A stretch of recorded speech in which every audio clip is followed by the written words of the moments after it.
Hey there, YouTube. I thought I would come on here today and do a little Throwback Thursday for you. So I wanted to come on here and show you a little bit about a previous project that we did. So first of all, welcome to my channel. My husband and I started this channel just a couple weeks ago. We wanted to come on here and share some of our experience and what we're doing with flipping houses in the state of Washington. Mainly in the Pierce and Thurston County area. And so the purpose for this particular video is to show you guys some of the things that we did that we're proud of, and show you some of the things that we're not so proud of. Some of the mistakes that we've made over the years, and that way you can learn from them and hopefully not make the same mistakes that we did. But you know, if you do, it's okay, because that's the best teacher. Experience is the best teacher. So if you're kind of, you know, in the place where you haven't really made the move to flip a house or buy a rental, just do it. Just get it over with. The first one's always the hardest most of the time. Ours was actually fairly simple. We got really lucky with our first one. Not so lucky with our second and third one. But today I'm going to talk to you about, like, I think it was number 6 or 7. But this one is a little bit unique because this is a house that Earl bought whenever he was really young, actually before we met. First of all, if you haven't subscribed to our channel, please go ahead and hit the subscribe button. Make sure you hit it twice so you're notified of our next video. Here's what we did. So there's this house in Tacoma. My husband, before we met, like I said, we bought it back in 2006 for $208,000, and this was in South Tacoma, Washington, which is about north of Olympia and south of Seattle. It's a really cute little neighborhood. It's right off the side of the freeway. It was very convenient for his job, so it was a prime location for him, and it was a great home whenever we went to sell it. It sold really quickly. Now, he lived in that house for a while, and then after we met and our family grew, we bought a house in Fife that was a little bit bigger, and we ended up renting it out for about 5 years or so, and then we decided we wanted to sell it. We saw the market was coming up, so we ended up moving into it, fixing it up. We sold it for $240,000. So those are just some rough numbers. Now I'm gonna break it down a little bit more, and I'm gonna show you some before and after photos. Now this house was in actually really good condition whenever Earl bought it. The guy that owned it took really good care of it. And actually, whenever Earl moved in, he was a 19-year-old something bachelor, so he didn't really keep up with the house as far as he had plants and like a garden and all these things, and the landscaping was just immaculate. And so with Earl being the age he was and not really caring about this kind of stuff, that was let go. So we had a lot of work to do as far as landscaping, just getting rid of there was a huge pond in the front yard, stuff like that. So I'm going to show you some pictures of what we did. If you want to come check it out, come take a look. So here we have the living room. So this was right after our tenant had moved out, so that the leftover stuff, it wasn't too bad, but the hardwood floors, as you can see, they were in pretty rough condition. They were really, really scratched up. So we took those and we refurbished those. So those, if you've never done refinished hardwood floors, it's a lot of work, but it is extremely expensive and not many people do it. So it's really hard if you need something done really fast. So that's why in a lot of our flips you'll see that we do vinyl plank, luxury vinyl plank instead of hardwood, unless it's a really higher end house, because if it does have hardwood in there, we usually cover it up simply for the fact that it takes so long to get somebody out there, and it is fairly expensive for them to come in and refurbish them. So these we actually did ourselves because it was going to take a lot longer, and we had some time on our hands, so we were able to go in there and refurbish it. It was actually a lot of fun. I really enjoyed it. I don't know if you comment below if you have refurbished hardwood floors. I really enjoyed myself on that one. The only thing I would say is make sure they're done before you sit on them. Like it says, I think it said 24 hours that you had to wait.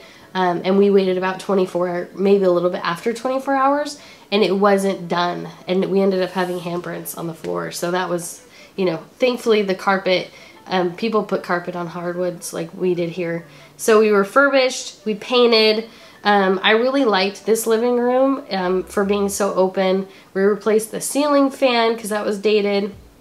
We painted all the doors. And I really liked so this was actually a house that we lived in. So this furniture is not staged. This is our furniture. And I like the accent wall. I really like that we went ahead and did that. And the cool thing about if you're selling your own home, one thing you really have to make sure of is that you are not cluttered. So we went in and we pretty much put everything in storage that we didn't absolutely need for staging. And we just kept the bare minimums. That way it looked clean and it was easy to keep clean so that we could do really short notice showings. So that's the living room. So you can't see the floor, but we did replace that. So we tiled the kitchen and the laundry room. And this was an open door. Now, I'm going to talk about what we wouldn't have done, what we would have done differently hereafter. But we replaced the washer and dryer, the hookups there. And then we painted the kitchen and the laundry room the same color with white ceilings. And then we painted the trim, of course, just to give it a fresh, clean look. And then, of course, make sure, you know, when you're staging your house, you're cleaning all that area up and you don't have a bunch of clutter on top. A lot of stuff was shoved up here where people weren't going to open it. But as long as it was not on there cluttering the whole thing up. And then we have the outside. So the outside, we painted, then we took the screen door off and we painted the door. As you can see, this was the landscaping. This used to look really, really nice whenever Earl bought the house first. But we took all that out and added beauty bark and made it just look really pretty and low maintenance. That's one thing you got to keep in mind when you're looking at flips or selling your own home, is make sure that you think low maintenance. People sometimes pull in and they see all this gardening and stuff and it can be overwhelming and they don't want to maintain it. So that's something that the homeowner wants to add. They can add whenever they buy the house, but in order to keep it low maintenance, this is just what we added. And then we put some beauty bark back here too and just cleaned up the yard, the grass a little bit. This was a really bad time of the year. And our before pictures are not very great because this was just a rental, so I had to scurry around trying to find pictures. And then we have our upstairs. So this house is a 3-bedroom, 1 bath. It is a 1190 square feet. So there was 2 bedrooms downstairs and 1 bedroom upstairs. It was a nice sized bedroom upstairs with a good sized closet with some built-in shelves. So all we did in here was we put carpet, painted all of the wood paneling, which was obviously used to be it was very ugly. And then we just replaced some of the heaters here. That's something very cheap that you can do to add a lot of value to make it just look clean and updated. And then we painted these and we put new hardware on the drawers. So that's all we did up in that room. And then the bathroom downstairs is what we did here. We replaced the vanity. We took out, this bathroom was tile from floor to ceiling all the way around the entire bathroom. So we took that out, took the bathtub out, took the toilet, we didn't replace the vanity. We kept the vanity because it was in good condition, but we replaced the top. So we put a new top on there. It was a little bit more updated, not one of the medicine cabinet styles. We put a new toilet with the flusher on the top. which people were really liking. We added new light fixtures. We put a new bathtub and we tiled. I wish you could see, but for some reason they didn't. But it was a beautiful tile job, and there's a nice window right here that you can put all your stuff on. And we replaced the shower head and stuff, but you can't really see it. So, and then of course we replaced the flooring, did tile in that one. And then the bedroom, we refurbished the floors in there, painted. That was about it.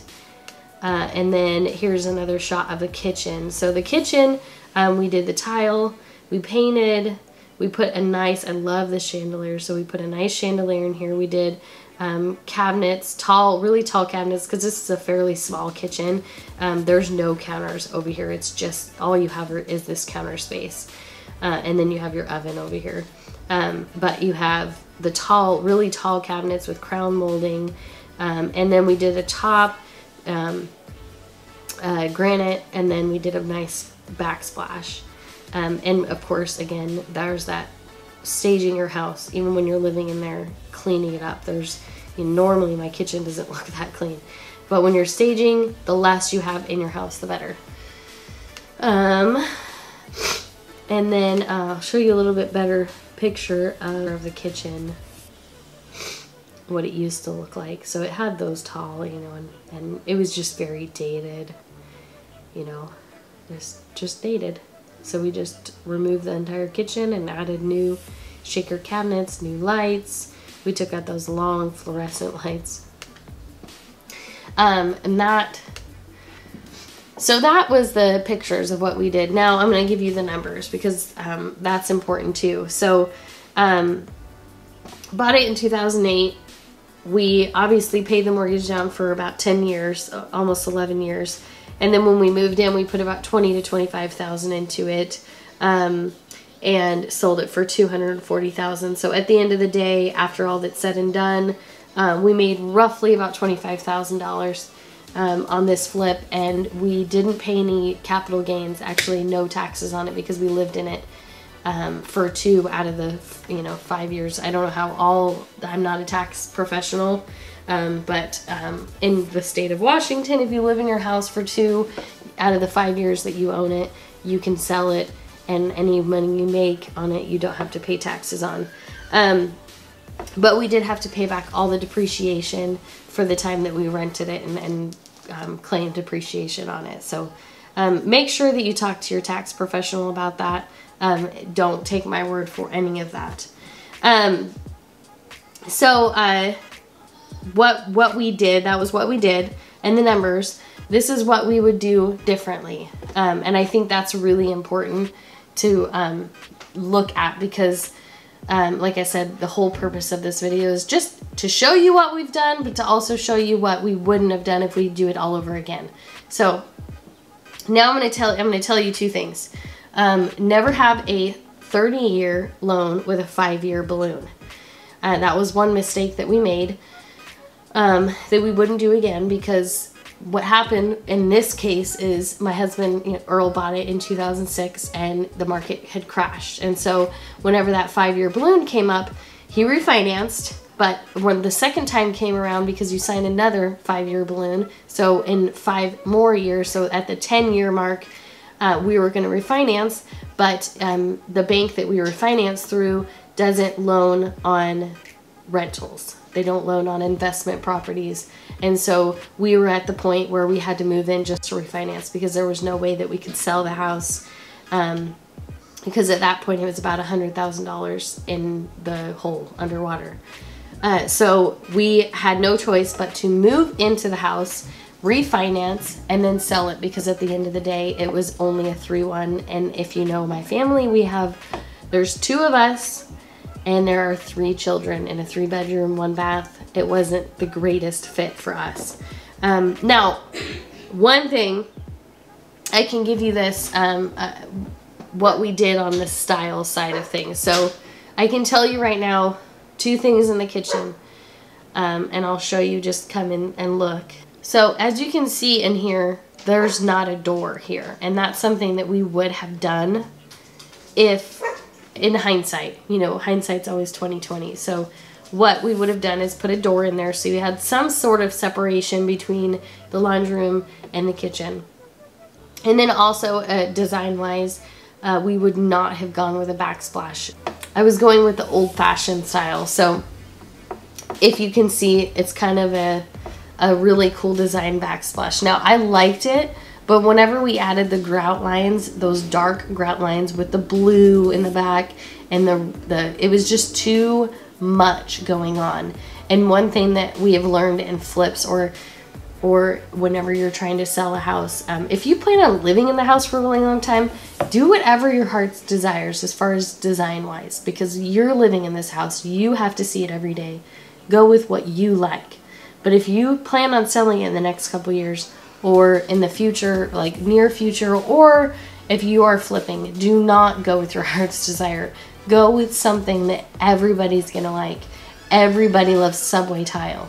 And you can change up the grout, or you can change up the lines. Like there's the new herringbone style. I don't know what you call it. Anyway, you do that style. Herringbone, that's what it's called, herringbone style. Or you just have the big, you can go with the big subway tiles or the small ones or the design styles, but either way, subway tile is probably the best bet when it comes to backsplash.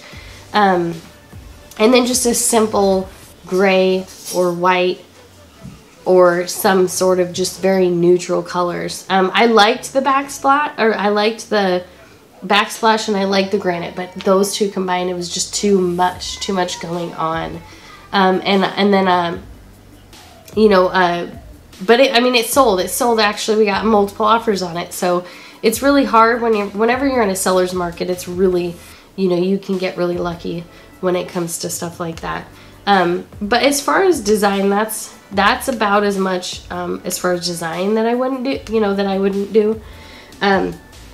A few things that I would do is never give up, because when we thought we were going to lose this house, we thought, oh, we can't refinance. We don't want to move in. And here's something I learned personally is don't be closed-minded. I had always envisioned living in a cookie cutter neighborhood, big house, big, nice cars and all that. So the idea of moving into a 3-bedroom, 1-bath in a decent area, but not my favorite area. It wasn't the neighborhood that I had dreamed of living in. But I had to tell myself that it was just temporary. It ended up being a really great house for us. We fixed it up before we moved in, so we weren't living in a complete construction zone the entire time. And it was nice, and it was fun, and it was something that we could be proud of. And the size really wasn't as bad as I thought it was going to be. We really made us rethink certain things of what we wanted in our lives and all that. So just don't be closed-minded, and make sure you keep your options open to all possibilities, especially when it comes to your finances. I think that covers all of it. I really appreciate you guys if you've watched all the way through. I hope that you can take something from this. I hope that we've helped. That was the goal and purpose of this video, is so that we can teach you some of the things that we've learned along our way. If you liked this video, make sure you give it a thumbs up. Don't forget, because that just notifies me that you guys like these kind of videos. And don't forget to subscribe. It's free and easy to do, and make sure you hit it twice so that you can get notified whenever we post new videos. I'm going to try to post at least once a week. I'm going to try to do more than once a week, and show you guys some really great content that hopefully you like and tell your friends about. Thanks for tuning in. See you later. Bye.